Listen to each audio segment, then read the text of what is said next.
Welcome to This Week in Metropolis. The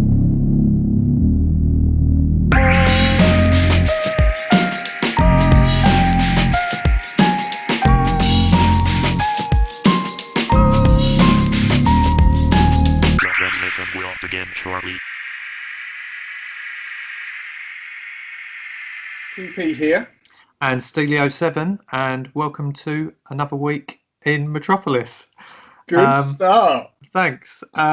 This week in Metropolis. I think that's the second time I've done that actually on our videos. So whatever. So we are back, and as the viewers can see that are watching us on YouTube, if you're listening, you won't have a clue what I'm talking about, but we have got a new guest on the show. He's a very close friend of mine. We've been friends. We always seem to get our longest friends on, Matt, which is seems to be the instructions. Earn your stripes exactly. To get on the show. That's what it is. We've got Steve from the SCW Wrestling Channel. Steve, welcome to the show. Thanks for having me on. It's great to be here. Yeah, thanks for joining us. Steve, how long have we been friends? Goodness, about 1997-ish. That's when we started school, isn't it? Yeah. So yeah, it's got to be that long. 20 something years now. Yeah. So we are now living miles between us. Steve, you're based in Lanzarote, so you're in warmer climates than me and Matt at the moment. But tell us a little bit about yourself, a bit about your channel, Steve. Yeah, thank you very much. Well, I mean, you're kind of the reason really the channel began, really. We always had our chats about wrestling, didn't we, back in the day? And you said that maybe it'd be a good platform to put it on. So if anyone watches the content and doesn't like it, they now know who to blame. So that's always a good start with it. But and that's the same for this podcast as well, just putting that out there.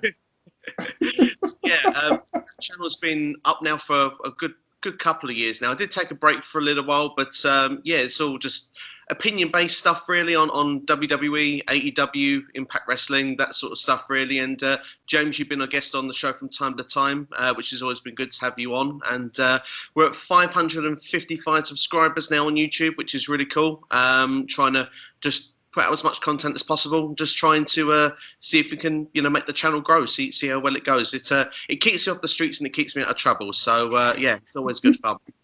And just to fill in a bit there as well, I don't think you do yourself a good enough service there, Steve, because your knowledge on wrestling is far superior than certainly mine as a fan of wrestling. Matt, you're not a huge wrestling fan. I know you used to watch it back in the day. Definitely. I think my memories of wrestling is probably when I started sort of secondary school, high school, which would have been sort of early 90s, so very, very, very early 90s. So, and I remember in the early years of secondary school, sort of being out on the playing field and pretending wrestling each other and sort of being in agony because someone would try and pole drive you and stuff on the hard ground and that sort of thing.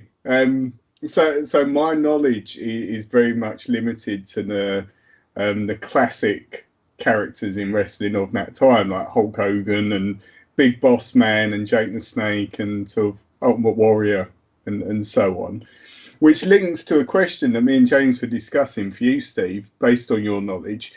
Who do you think from that sort of early era, I don't know whether they'd called it a golden era sort of wrestling, who do you think as a character from then would translate well now, sort of in current wrestling?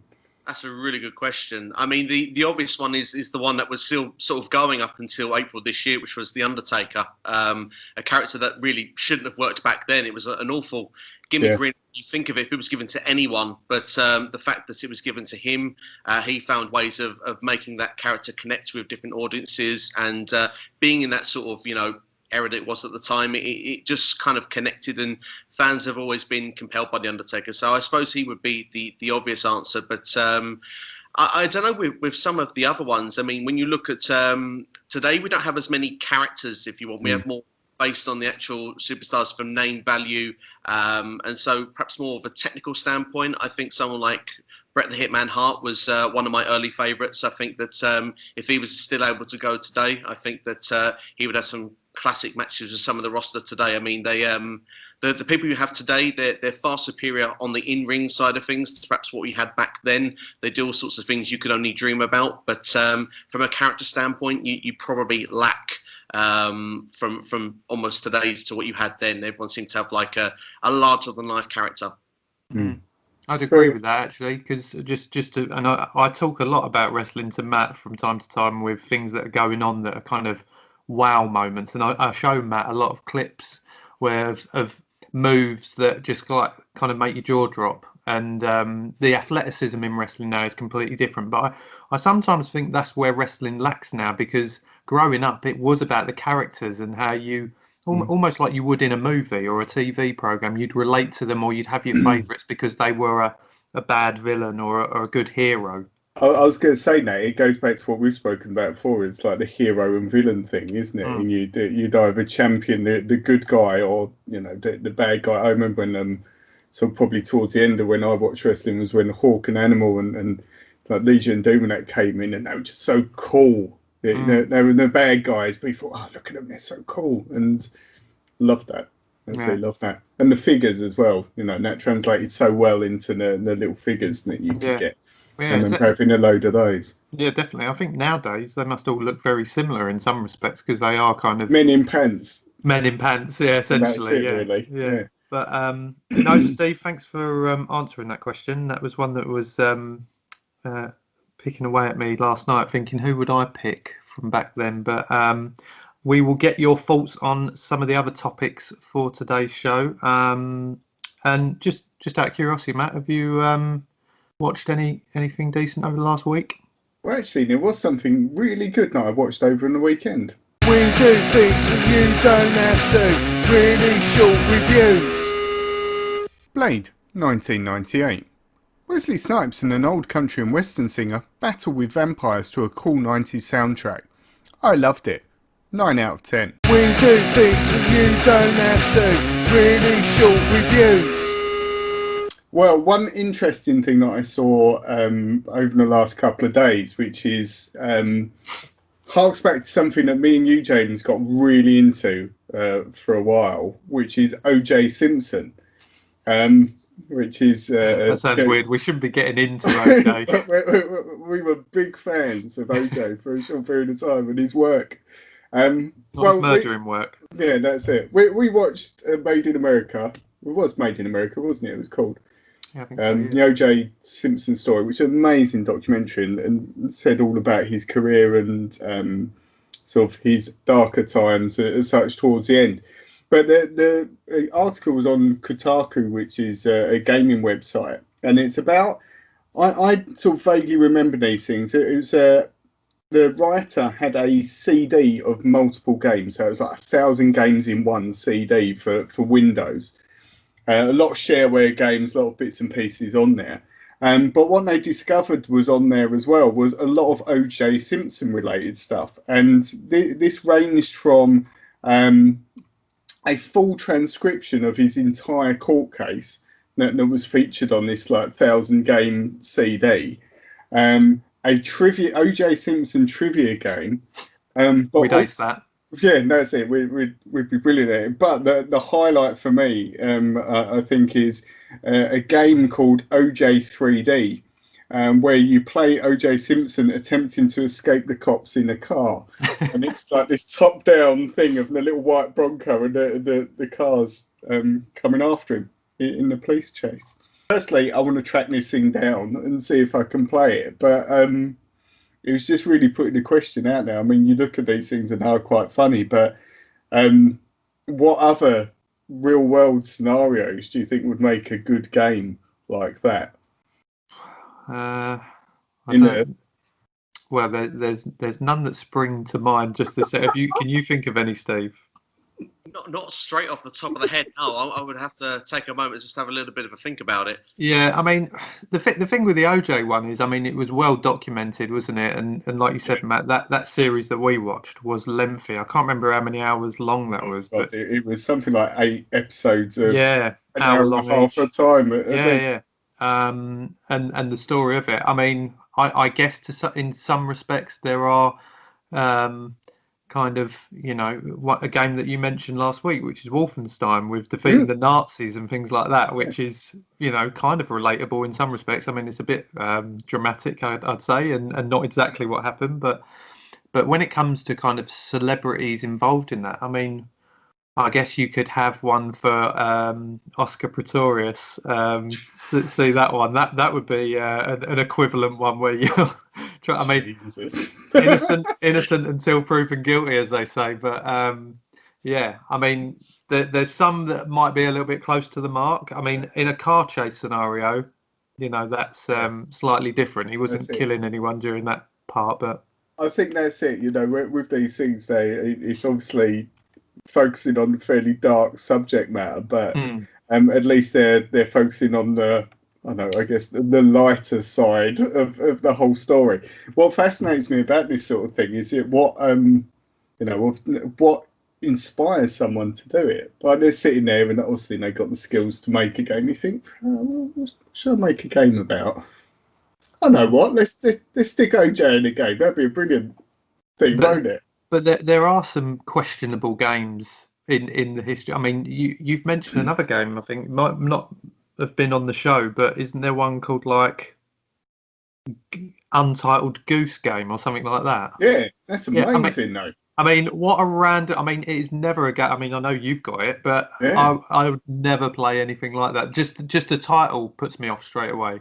But the brilliant thing about it is the story of the game is you're a goose, but you're being a right pain, to use a sort of a family-friendly expression. You nick you have to have this checklist of challenges each time, and the one that always sticks in my head is there's a kid with glasses, and you frighten him so he drops his glasses because you have to get glasses, and you nick his glasses, and he's stumbling around like this, sort of trying to find his way around because you've stolen his glasses and things like that. Amazing. If there are any games that spring to your mind, Steve, that are a bit random like that?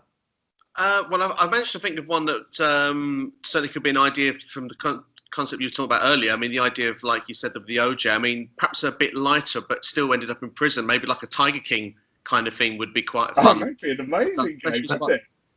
And it would sell as well. That's the thing. People would buy it just because of how well that series took off. Yeah. Absolutely, yeah. I mean, can you imagine, like, in 15, 20 years from now, of like stuff that we're going through now? Like, we'll probably be looking back at, hopefully that we've moved on and we're fine for everything that's gone on with the COVID stuff as well, and probably be able to put that into that sort of context as well. And there is just on a little tangent here, but linked to that, the TV show that's coming back round soon on UK TV, which is I'm a Celebrity, Get Me Out of Here, which this year, I mean, for those who don't know it, usually it's held in Australia in a jungle somewhere. But this year it's actually going to be in, I believe, Scotland or Wales, maybe, in a castle. And one of the names rumoured, is Carol Baskin. Really? Or AKA Carol Baskin. So I mean, she might have made her own fame from not even being the main person in that show. So interesting to see. But good shout. While we're on gaming, I mean, we might as well move on to this big question. It's the debate over Xbox X Series, or is the other one the S Series? It's Series X or Series S. Yeah. Or Series S. And the PS5 debate. I've seen a video. I mean, you sent it to me, Matt. So I've seen a video this week with early kind of intel and discoveries of the new Xbox, both consoles. And for me, I've been PlayStation guy from PlayStation 1. I had an Xbox 360, I believe it was. I had for a small period of time.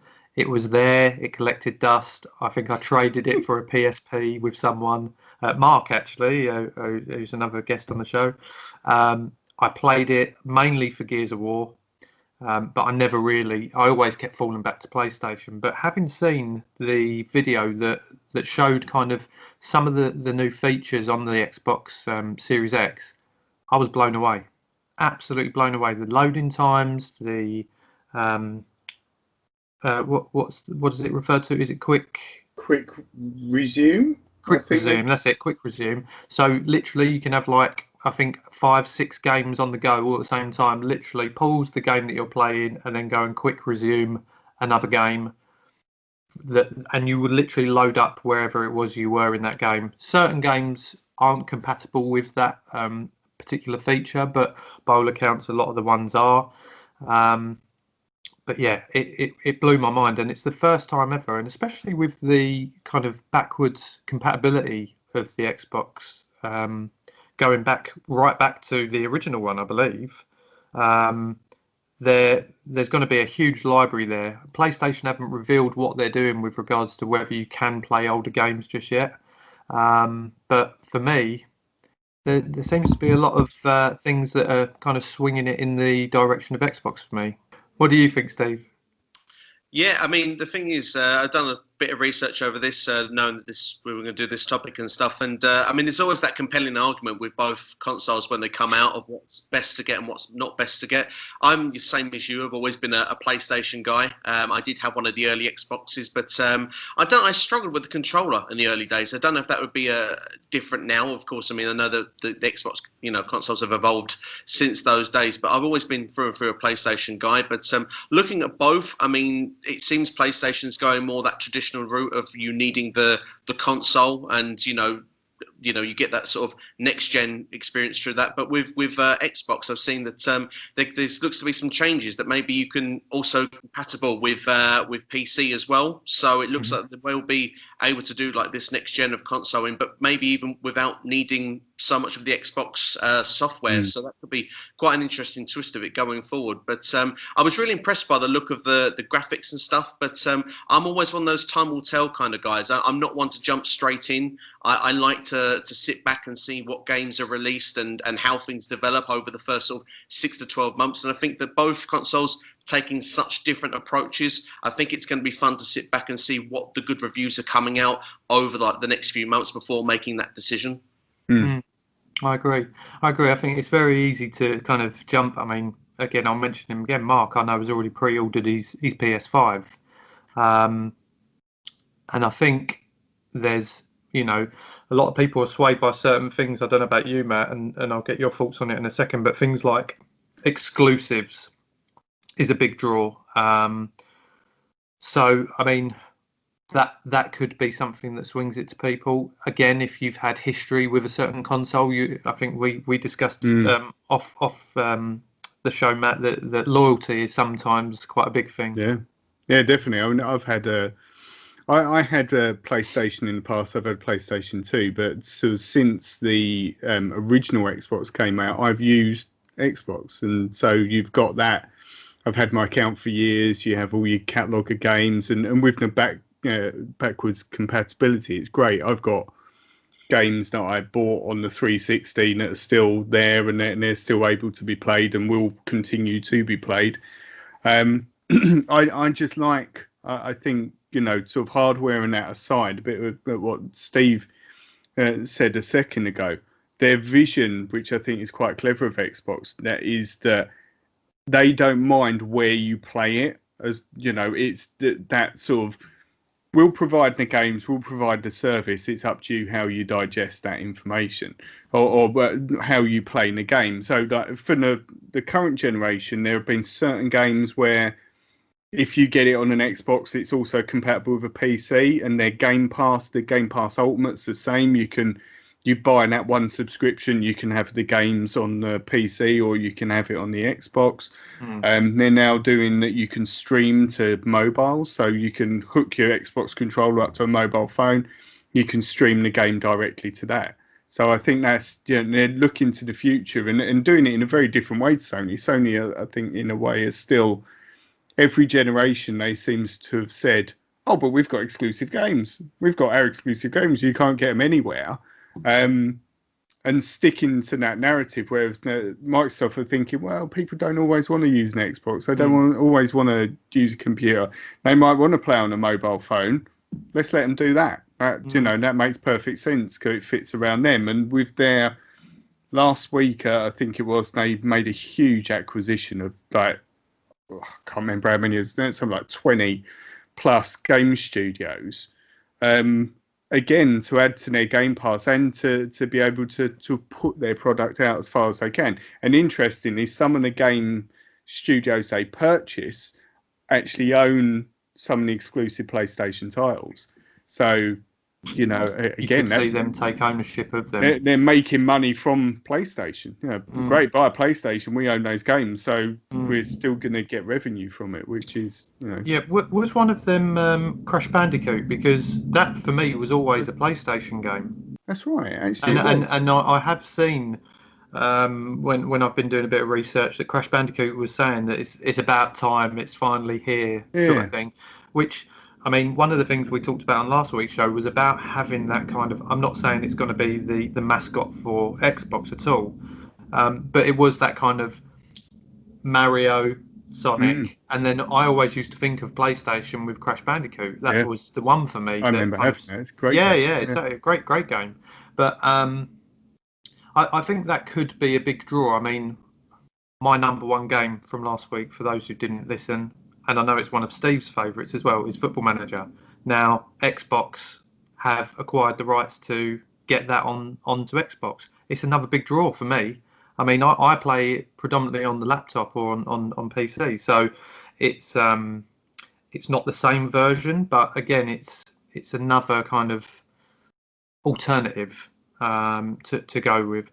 I just think people can, and something you've said there is about kind of loyalty to a brand or to something like that. I was always the same with Sony. I used to always have Sony TVs. I grew up with having Sony technology in the house, even when I lived at home with my parents. And it wasn't until recently that I upgraded and moved from Sony to an LG, which, I mean, the LG has blown my mind. Like, it's an awesome TV. It's the same with mobile phones. I used to always be on Apple and with iPhone until Matt convinced me to move to the dark side of Android, which I have not looked back, and I will continue to tell people they're wasting their money on Apple and iPhone, who are trying to take money from you all the time. So, although Matt did then jump back to Apple, but less said about that. But I'm back again. He is back again. We've allowed him to rejoin us. But yeah, I do feel that sometimes. I mean, I don't feel like. Something Steve mentioned there about the controllers. I mean, I do remember the old Xbox 360 controllers feeling a little bit bulky compared to they were huge, the old ones. Compared to a PlayStation, which have pretty much stayed the same all throughout. You know, they might have got a little bit bigger, but I mean, you still hold a PlayStation controller now and feel comfortable with it. But I having not played on an Xbox One. But I have seen the controllers have been adapted, so they're smaller, Matt. Yeah, they're a lot smaller now. And again, it's been nice. You saying sort of like the evolution and the PlayStation one. It's been the same for me with the Xbox. I haven't had an Xbox since the beginning. Apart from, I think when the very first Xbox came out, it was huge. They now call it the Duke controller because it was like beast. Whereas now they've sort of just done a subtle revision each time of the controller, and I absolutely love them. I'm sorry, Matt. No, I was just going to say, interestingly, on the Series X, looking at the controllers for that, for the Xbox One, there's an Elite controller, which has the D-pad on it is slightly different than that, and it seems like for the Series X, basically they've taken a lot from the high-end controller for the Xbox One and had that as standard. I think another, just to finish off on this, I think one of the big things for me as well is the being able to access it across different platforms, like you said, either on your phone or on your computer. And I think Nintendo might have almost given a bit of a helping hand with that with the Switch, because that is something that you can go from being a handheld to just drop in and then it's on your screen. You know, it's brilliant. You've got one of them, Matt, haven't you? Yeah, I've, and the one bonus of that the other day, for example, we had a power cut at the weekend because of the bad weather, which much to my son's frustration. So, what are we gonna do? It's Saturday morning and we're normally on the Xbox. But the Switch was there, it was fully charged, they propped it up, they had a controller each, and they were, playing Mario Kart and so on it. It's fantastic. You know, you can stick it in your bag, you can plug it into the telly, whatever you want. They're great. Good. Well, I think that moves us nicely on to the next segment, which is a returning favourite of ours. It's time for...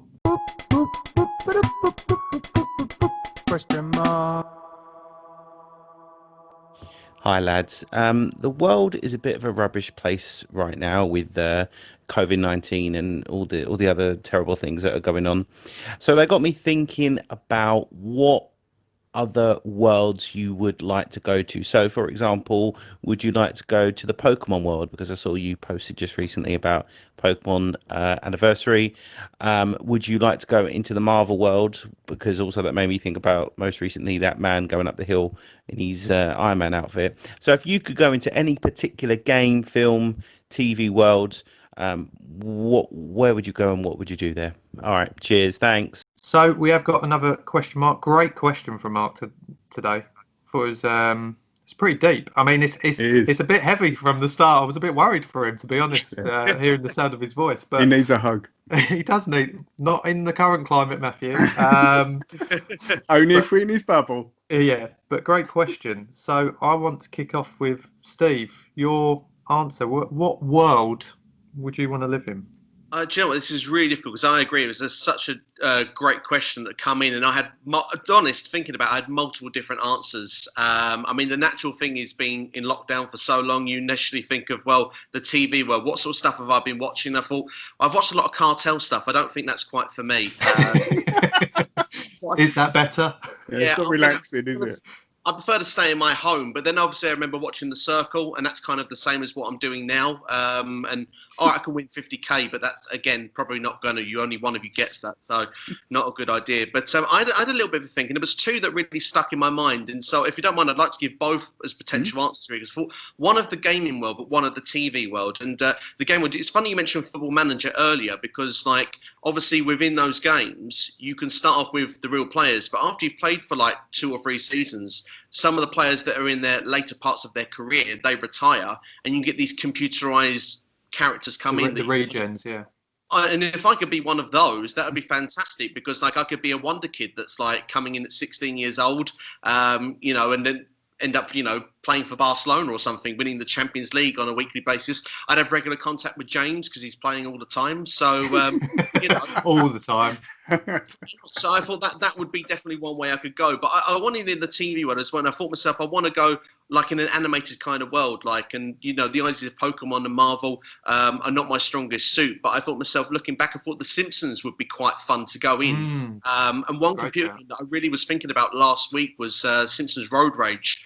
When you were doing your computer games, that I thought was an epic game. Wouldn't necessarily want to be in that environment, but it would be good to be like interacting with all the different characters and stuff. Yeah. So I tried to thought, what would I do if I was there? I mean, you could be like a teacher, so you could end up like working with obviously the younger characters in there. You could drink in Moe's Tavern, so you can interact with Homer, Barney, probably a few prank phone calls. And when you go home, I mean, lots of movies from Troy McClure that you haven't seen. So I mean, there's amazing. You're ticking all the boxes, yeah.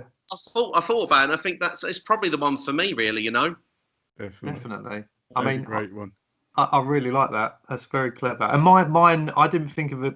Well, actually, mine. I think I'm not sure if you would have seen it, Steve. I don't think we've ever talked about it. I know Matt would have seen it.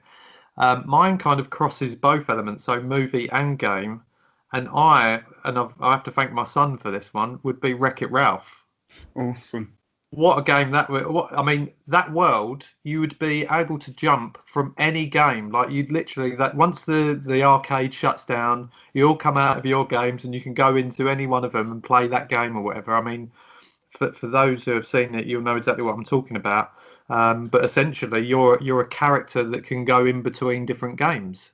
And even if you go into the second version of that film, which is where Ralph breaks the internet, you're then open to a whole world of the internet, which you can roam about on and go to all the different kind of websites and things like that to go and infiltrate and do whatever you want. There was other options I was thinking of, like Westworld. That would have been a pretty good one. I mean, love the show. Can be a little bit dark, but I guess you choose the path that you want to go on, whether you want to go around killing people or want to go up and hook up with prostitutes. But I thought, you know, let's keep it family friendly. Wreck-It Ralph for me. That'd be awesome. What would yours be, Matt? Well, similar to Steve, I'd sort of cheated a bit and thought of two. One that's a complete. Well, they're both sort of fantasy ones. First one would be Star Wars based, but it would be Naboo, which Naboo is the planet that Queen Amidala comes from. So it's Natalie Portman's character in the prequels. I wonder why. Yeah, if she was there, that would be the bonus, obviously. And it's sort of beautiful, lush green fields. I think they filmed it in somewhere like Italy, so it's like lakes and rolling fields and beautiful sort of Italian-looking buildings and stuff, and it just looks so tranquil. In the prequel films, when Anakin and sort of Padme are there and getting to know each other and stuff, it just looks idyllic. Until the only issue I'd have with anything sort of Star Wars related is it's still got its real world scenarios where the Empire's going to invade you any minute and just kill everyone, something like that. So it possibly wouldn't remain. That was exactly my fault with a lot of the options that crossed my mind, because it's easy for us to pick the nice elements of it, but what are the alternatives? Downsides. Yeah, I mean, for Steve, yours would be you get a really bad injury as a character in Football Manager, or in The Simpsons, or James's laptop goes wrong and you wiped out. And then you're wiped out. In The Simpsons, I'm guessing Mo. Is it Mo? No, not Mo. Mr. Burns might get involved somewhere, and the reactor has a meltdown, and exactly. There's always a downside. One of the ones I actually thought of was The Matrix. I'd love to go into The Matrix, but again, there's an element of danger in that, and that's why I think we've got to be have a good perspective with it. And sorry, Steve, go on. I was going to say, one good thing with The Simpsons, though, that actually works relevant, is that they tend to predict the future quite well. So at least they do. Ahead.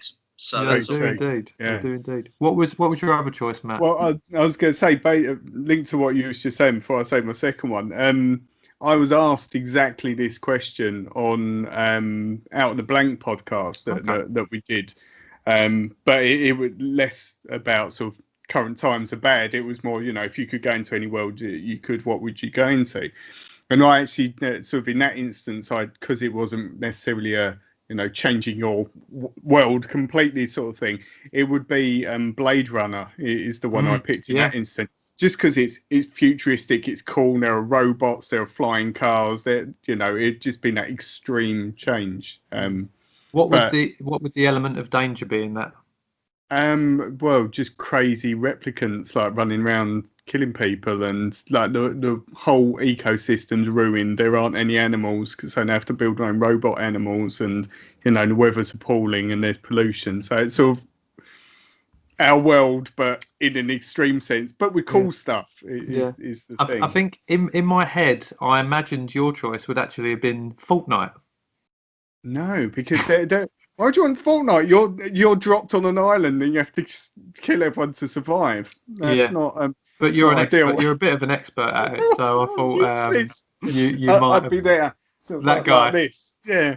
Yeah. But my second choice was a much more practical one, which James, you'll be familiar with my obsession with this particular thing.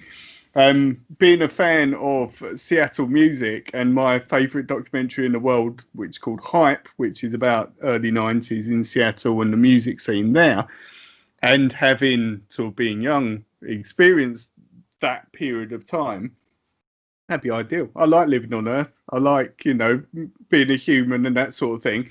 If I could have grown up in that place at that time with all the music I love, and I could go to a bar and see Nirvana or whatever it is, heaven, absolute heaven. You wouldn't have Corona. You'd be familiar with everything. Yeah. Amazing, absolutely amazing. And you'd know the future as well. Exactly, that's it. You could become a millionaire by creating all the gadgets and gizmos. Well, just get a job in Amazon, get some because that's from Seattle.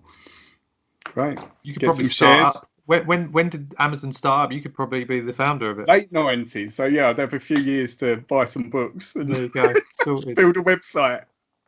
Yeah.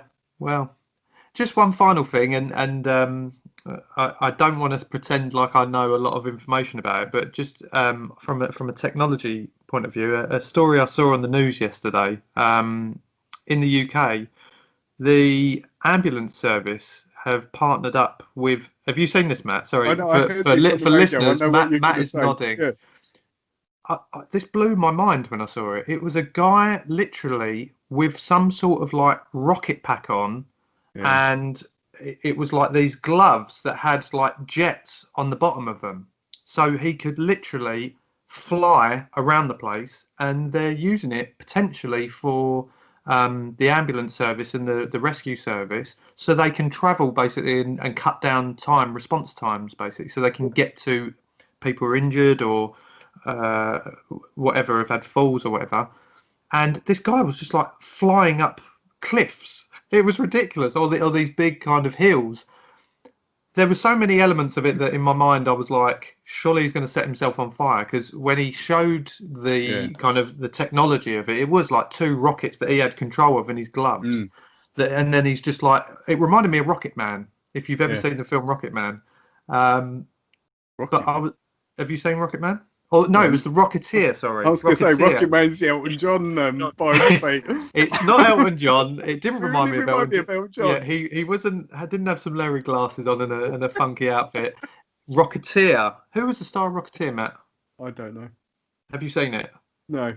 Brilliant. I know the film you mean, but I've never seen it. So it reminded me of that. I think it's the future. Again, it's just ridiculous. It is an example of one of those things that you know, even 10 years ago, you'd probably read about and think, well, that's cool.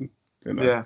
That's miles away in the future. And then when you hear it on the radio, and they said, wasn't it the response time they could reduce from something like 40 minutes to 90 seconds, I think was the improvement, wasn't it? It was insane. And it'd be like, was they saying like maybe mountain rescue and like mountain rescue? That was getting exactly to somewhere that was quite remote. And you So in the footage that they showed this guy using it, it was literally up this kind of when I say mountain, it was like really steep hills that we would struggle to just climb up if someone was stuck up a mountain or whatever. And this guy's just flying straight up. It was ridiculous. Like, yeah, blew my mind. Blew my mind seeing stuff like that. And it reminded me of that time when you had them kind of, they're quite popular now for people having an experience of using the ones on water where you can kind of hover over the water and the air pushes you up. But this was the fact that it was using like jets with blue flames coming out of it. I was thinking there's got to be some sort of safety issue with that. Like, and the hands were kind of down straight beside you. So I was just thinking, surely you're going to set your legs on fire. But I just imagine him landing and like the person's in trouble and he says, "Oh, what's the matter, love? You know, you're injured," and he accidentally points the thing, burns the face off. I'll tell you what it reminded me of: Iron Man.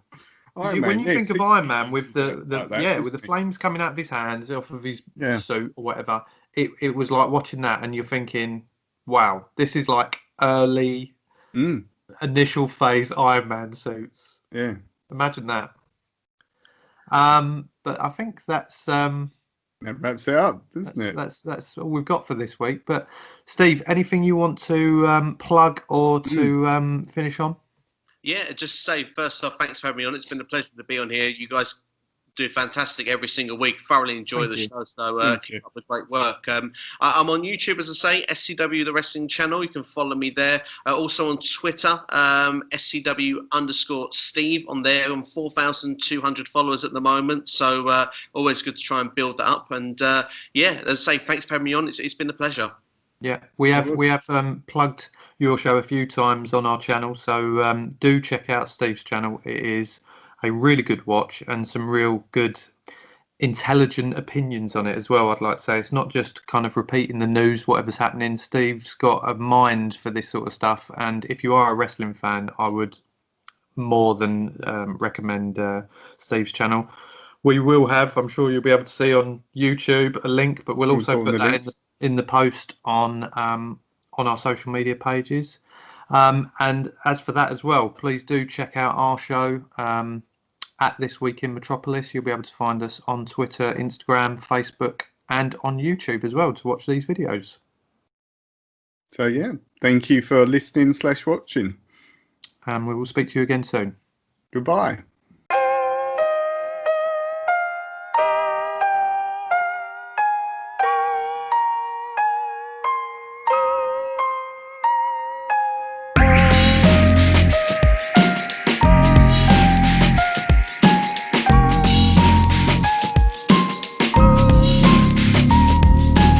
Thank you for listening. Transmission over.